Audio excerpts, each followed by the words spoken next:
आपल्या हिंदू धर्मग्रंथांनुसार एका महिन्यामध्ये 2 एकादशी येतात। अशा प्रकारे एका वर्षात 24 एकादशी येतात। यापैकी पौष महिन्याच्या कृष्ण पक्षातील एकादशीला षटतिला एकादशी म्हणतात। या व्रतात भगवान विष्णूंची पूजा केली जाते। मान्यता आहे की या व्रतात जो व्यक्ती जितक्या प्रकारे तिळाचा उपयोग आणि दान करतो त्याला तितके 1000 वर्ष स्वर्ग मिळते। आता त्याचबद्दलची संपूर्ण माहिती, त्याचबरोबर षटतिला एकादशीच्या दिवशी आपल्याला पिंपळाच्या झाडाला काही वस्तू अर्पण करायच्या आहेत, जेणेकरून आपल्या जीवनातील सर्व जे काही वाईट भोग, दुःख, इडापिडा आहे तर ते संपेल, आपल्या आयुष्यात सोन्याचे दिवस येतील, दारिद्र्य संपेल। असा हा प्रभावी उपाय आपल्याला कशा पद्धतीने करायचा आहे त्याबद्दलची संपूर्ण माहिती या आजच्या व्हिडिओमध्ये आपण घेणार आहोत। त्यामुळे जर तुम्हाला हा व्हिडिओ आवडला तर चॅनलला सबस्क्राइब करा, शेजारील बेल आयकॉनलाही प्रेस करा, म्हणजे माझ्या सर्व नवीन व्हिडिओंचं नोटिफिकेशन तुम्हाला मिळेल आणि तुम्ही एक पण व्हिडिओ मिस करणार नाही। कृष्ण पक्षातील एकादशी तिथी ही 24 जानेवारीला शुक्रवारी संध्याकाळी 7:25 सुरू होईल आणि जी 25 जानेवारीला शनिवारी रात्री 8:32 राहील। एकादशी तिथीचा सूर्योदय 25 जानेवारीला होत असल्याने याच दिवशी हे व्रत केले जाणार आहे। या दिवशी ध्रुव नावाचा एक शुभ योग या दिवशी तयार झालेला आहे। त्याचबरोबर षटतिला एकादशीच्या दिवशी म्हणजेच 25 जानेवारीला शनिवारी सकाळी लवकर उठून स्नान करायचं आहे। त्यानंतर व्रत पूजेचा संकल्प करायचा आहे। दिवसभर व्रताच्या नियमांचे पालन करायचे आहे। शुभ मुहूर्तापूर्वी पूजेची संपूर्ण तयारी करायची आहे। मुहूर्त सुरू झाल्यावर भगवान विष्णूंची प्रतिमा किंवा त्यानंतर त्यांचा फोटो, चित्र असेल तर ते एका पाटावरती ठेवून त्यांना गंध, फुलं, अक्षदा, धूप, दीप, अगरबत्ती तुम्हाला अर्पण करायची आहे। अबीर, गुलाल अर्पण करायचा आहे। भगवान विष्णूंना उडदाचे, तिळाचे, खिचडीचा नैवेद्य दाखवायचा आहे। त्यात तुळशीची पाने नक्की घालायची आहे। भगवान विष्णूंची पूजा करून त्यानंतर तुम्हाला त्यांची आरती करायची आहे।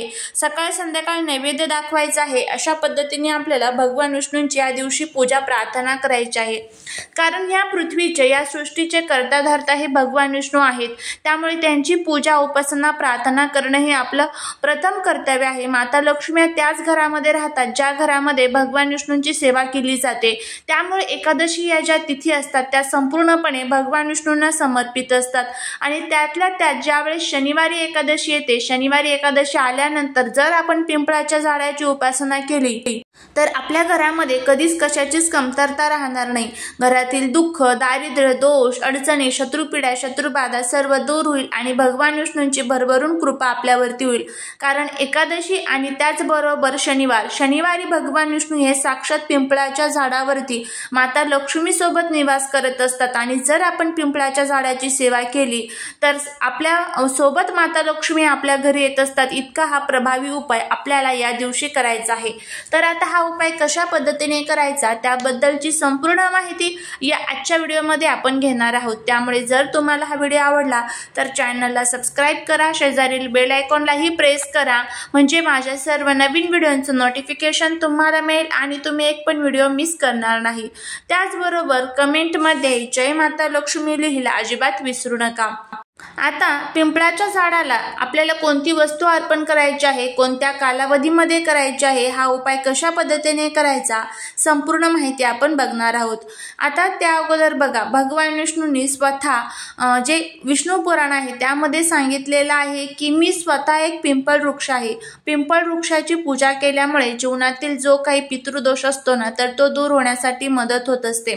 जर तुमच्या घरामध्ये पैशांच्या अडचणी, पैशांची टंचन तुम्हाला भासत असेल, आर्थिक समस्या तुम्हाला जाणवत असेल, त्याचबरोबर मुलांची प्रगती होत नसेल, घरामध्ये नकारात्मक शक्ती जाणवत असेल, कष्ट करून, मेहनत करूनही जर आपल्या कष्टाला नशिबाची साथ मिळत नसेल, आपण काहीतरी वाईट कर्म केलेलं आहे आणि त्याचं जे भोग आहे तर ते आपल्याला भोगावे लागत असेल, जीवनामध्ये सतत दुःख, अडचण येत असतील, सतत इडापिडा आपल्या घरामध्ये येत असतील, सतत घरामध्ये भांडण, कटकट, वादविवाद होत असतील तर आपल्याला पिंपळाच्या झाडाची सेवा करायची असते। तुमच्या मनामध्ये खूप कठीणातील कठीण इच्छा असेल, ती इच्छा तुमची काही करून, तुम्ही खूप कष्ट करूनही जर ती पूर्ण होत नसेल, मग ती तुमची इच्छा कर्जमुक्ती असेल, धनप्राप्ती असेल, नोकरी संबंधितची असेल, ती इच्छा जर तुम्हाला पूर्ण करायची असेल तर हा जो प्रभावी उपाय आहे तर तो आपल्याला करायचा आहे।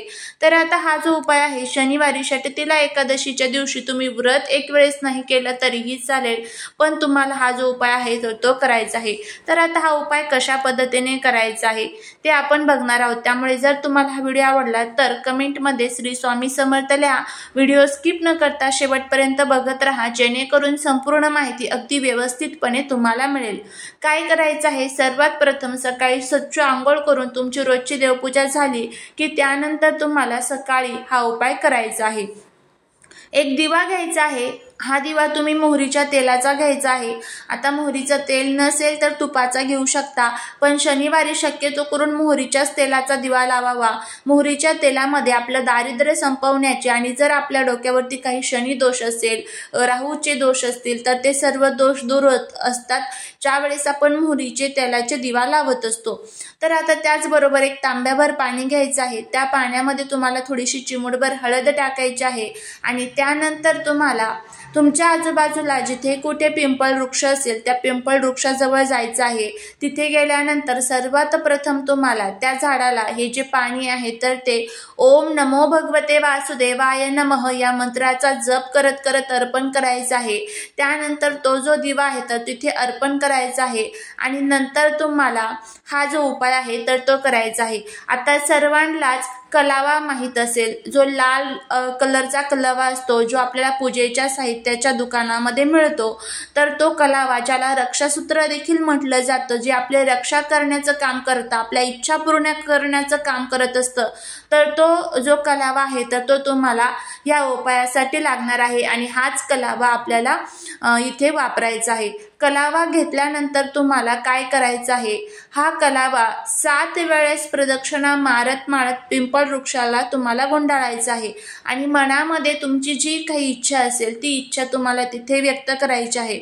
आता तुमची इच्छा जर असेल की आपलं कर्जमुक्त व्हावं तर मग तुम्हाला तिथे प्रार्थना करायची आहे की माझ्या जीवनातील जे काही कर्ज असेल, तुमच्यावरती आता 20 लाख असेल, 10 लाख असेल, तर ते कर्ज माझं संपून जाऊ द्या, माझ्या कष्टाला नशिबाची साथ मिळू द्या असं म्हणायचं आणि त्यानंतर त्या वृक्षाला तुम्हाला 7 वेळेस प्रदक्षिणा मारायची आहे। प्रदक्षिणा मारत असताना तुम्हाला मनामध्ये ओम नमो भगवते वासुदेवाय नमः या मंत्राचा जप करत राहायचा आहे आणि त्यानंतर तुम्हाला 7 प्रदक्षिणा मारली की त्यानंतर तो जो कलावा आहे तर तिथे गुंडाळून तुम्हाला ठेवायचा आहे। नंतर तुम्हाला तिथे त्या वृक्षाच्या दर्शन घ्यायचं आहे, माता लक्ष्मी भगवान विष्णूंना प्रार्थना करायची आहे आणि वृक्षाचं एक जे पान आहे तर ते तोडायचं आहे आणि ते तोडून तुम्हाला तुमच्या घरी आणायचं आहे आणि घरी आणल्यानंतर ते तुमच्या पर्समध्ये, पाकिटामध्ये तुम्हाला ठेवायचं आहे।